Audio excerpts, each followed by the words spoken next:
हरे कृष्णा। कभी आपने सोचा है कि मनुष्य इतना कुछ क्यों जमा करता है?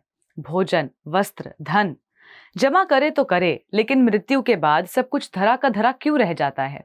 क्या कभी ऐसा हुआ है कि बहुत कुछ होने के बावजूद मन खाली लगे?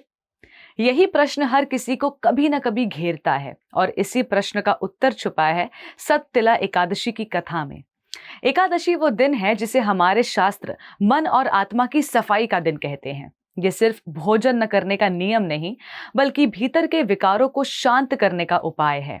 और इन सभी एकादशियों में सततिला एकादशी को विशेष स्थान इसलिए मिला है क्योंकि ये हमें बताती है कि सिर्फ साधना काफी नहीं है, हृदय की उदारता भी आवश्यक है। बहुत समय पहले एक अत्यंत धार्मिक ब्राह्मणी थी। वो कठोर तप करती, व्रत रखती, तीर्थों में जाती, भगवान के नामों का जप करती, लेकिन उसके भीतर एक कमी थी। वो कभी दान नहीं करती थी। उनके घर में अन्न का पर्वत था, लेकिन दान का एक दाना नहीं। लोग उन्हें सम्मान से देखते, पर उनके दरवाजे से कभी किसी भूखे को रोटी नहीं मिली। परम भगवान ने ब्राह्मणी की परीक्षा लेने का निर्णय लिया।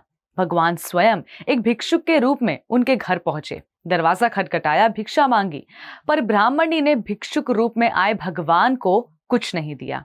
जब ब्राह्मणी तीर्थों की यात्रा पूरी कर वापस अपने घर पहुंची तो देखा कि घर में अन्न तो है, पर ऐसा लगता है जैसे सब पत्थर बन गए हो। न स्वाद, न तृप्ति, न संतोष। वो खाती तो पेट भर जाता, पर मन खाली रहता। उसे तब अनुभव हुआ कि शायद भगवान ने उसे कोई संकेत दिया है। वो फिर भगवान के चरणों में गई और सच्चे मन से पूछा, हे प्रभु, क्या मुझसे कहाँ कोई भूल हुई है?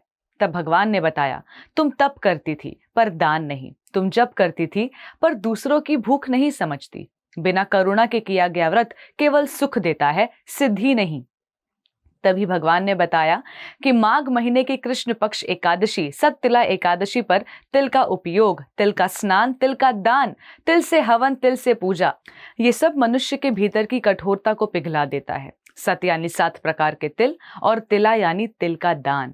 ये व्रत वही सौम्यता उत्पन्न करता है जो तप और व्रत के साथ दया से आती है। ब्राह्मणी ने श्रद्धा से ये व्रत किया, तिल का दान किया और पहली बार समझा कि भगवान उन भोगों में नहीं है जो वो अपने लिए संभाल कर रखती थी। भगवान तो उन हाथों में थे जिनमें वो तिल भर रही थी, उन आंखों में थे जिनमें तृप्ति की चमक थी। व्रत के अंत में ब्राह्मणी के घर का अन्न फिर से सुगंधित हो गया, मन शांत हो गया और हृदय में वो आनंद उतरा जो जीवन भर उनकी पहुंच से बहुत दूर था। उन्हें समझ आया कि भक्ति केवल साधना से नहीं, सेवा से जीवित रहती है। शास्त्रों में कहा गया है कि एकादशी करने से मन की गति धीमी पड़ती है, बुद्धि निर्मल होती है और आत्मा अपने असली घर की ओर लौटती है। इसलिए हमारे ऋषियों ने कहा है, एकादशी सिर्फ न खाना नहीं है, ये हृदय का, विचारों का और भौतिक वस्तुओं का उपवास है। और इस दिन सबसे महत्वपूर्ण है भगवान का नाम जपना, भगवान की कथा का श्रवण करना और दान देना, क्योंकि ये तीनों मन को भीतर से हल्का कर देते हैं। और अंत में यही सीख बांध लेती है कि मानव जन्म बहुत दुर्लभ है।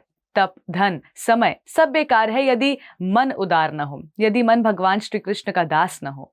सततिला एकादशी हमें याद दिलाती है कि हम यहाँ सिर्फ साधना के लिए नहीं, बल्कि साझा करने के लिए आए हैं।